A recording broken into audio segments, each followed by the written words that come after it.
Hello and welcome to MI Bandit. It's been a while. How to get a scooter started after many years of just sitting there. So I'm going to go through the process of what I did to check it, and well, yeah. So I'll give you some tips. It's been undercover in the garage for many years. So already the brakes have kind of seized, not really, but you can see the pads were kind of like not really letting me push it, so I was giving it a good old push to try and get it out, but it wasn't working. So I put the side stand down. A good trick if you're pushing a bike, especially out of a confined space, hump it from the front instead of trying to do it from behind. So now you'll see I'll go around and hold the handlebars from the front and try and push it out, which is a different way of doing it, but you can actually put a bit more thrust into it. So slowly give it a wiggle waggle and just give it a good old rub, mate. So that's coming out slowly, and you'll see as it comes out, give it a good old hump from the front basically. Let the brakes and stuff hold in, so you can see from the back here's how I'm pushing it out, and there's Max giving us a good old sighting from the back. There we go. So now that I've given it a bit of jiggledy-biggledy, it's kind of loosen the rust around the wheel, and I'm just pushing it out. Make sure the side stand is out, because when you limp it over it doesn't drop on the floor. So it's out. So we give it a quick visual inspection first. So we're going to check all the pads. You can see the disc is rusty there. Look at the wheels, the tires, everything that basically you want to check. I'm surprised the tires still had air in them after what, nearly 5 years, to be honest. It's been standing there since 2016, mid 2016. And it's a good scooter, 250cc X City Yamaha.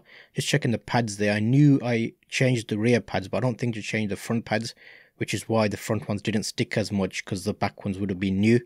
So the first point of call is a quick visual inspection. See if it starts. Unlikely, because the battery is going to be totally dead for that long sitting there. They say it's like 2% every day a lead acid battery loses charge. I checked the fuel. So I took the fuel filler cap off and smelt, and just to see how it smells.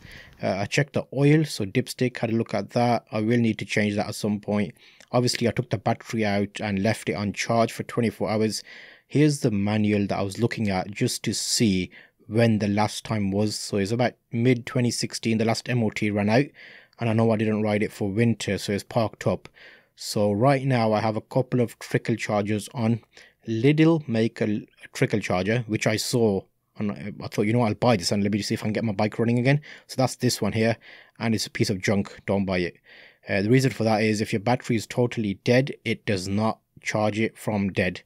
So what I've got here is I've had to use the crocodile clips of that with my old R6 Optimate 3 charger, and that is charging it, because that's got a system where it can bring back life to a totally dead battery, whereas the Lidl charger needs some type of current out of the battery to enable its charging. It's meant to be a fancy one. It's kind of like a trickle charger and everything built in one, but I didn't like it. It was only £12. The Optimate's charging the battery lasts 24 hours. It's brought it up to 10.4 volts, and then because this charger was plugged on, I tried to see if now that it's charged, will it work? And I noticed when it did have some charge in it, the Lidl charger came on, so it started to charge it, and you can see it recognized it was a motorcycle battery, and it kind of tried to tickle charge it, but it didn't really work for me, so I just took it off that. It just kept deflating the battery, but I think the battery is knackered. I will need to get a new battery, which I discovered. So now I'm going to put the battery in the bike and try the terminals and see what we get.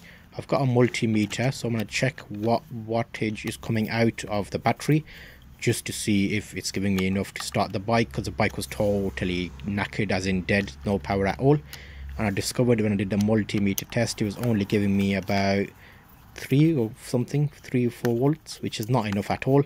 So I need to order a new battery. So this will be part 1, and I'll have to do a part 2 where you can see if I started it up or not. So you can see it's totally dead, nothing's happening. I checked the wattage, and is what, let me put them on properly, 2.5 watts, which is nothing. That, yeah, the battery's gone, isn't it? It was on charge for 24 hours. So a quick hack, if you want to check if it is the battery, you get an old drill battery and check what the wattage is on it. This one is like an 18 watt, and I know my fuses on my scooter are 20 watt, so it won't blow anything because it's under that amount. So I can test it with this in theory. Let's check this. It's charged, yeah, 18 watt. So that should let me see if the bike powers on, which will be interesting. So now we're gonna have to extend those out. So get some old iron nails, whack them in the holes, and it extends out the power. So then that's where your terminals are gonna touch, which I'll show you now. I wouldn't recommend you do this, but I'm showing you how I did mine, so it's up to you if you decide to try this. You might end up burning everything, but I didn't really care, to be honest. Okay, so let's try that now. Red, and yeah, okay, so the wattage is coming through on nails. Now let's put this in the under seat section and link up my minus and plus. Always do it minus first and then plus to try and avoid burning stuff. Well, if it's gonna burn, it's gonna burn, isn't it? But you know what I mean.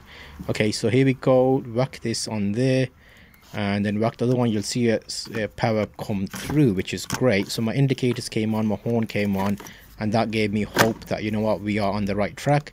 So I'm ordering another battery, oil, filter, spark plugs, and give it a good old service. The bodywork's not in great condition, so I'll see after a couple of rides in summer what we decide to do with this. So there you go, that powered it up, and I was able to get some bits working. It was not firing over, and I think that's because it's 18 watt. It was probably too high to fire, or the spark plugs dodge. So I'll have to do my next point of checks, which will be change my spark plug and then give it a good old start and see how it does. See you on the next one, linked in the cards if I've done it yet.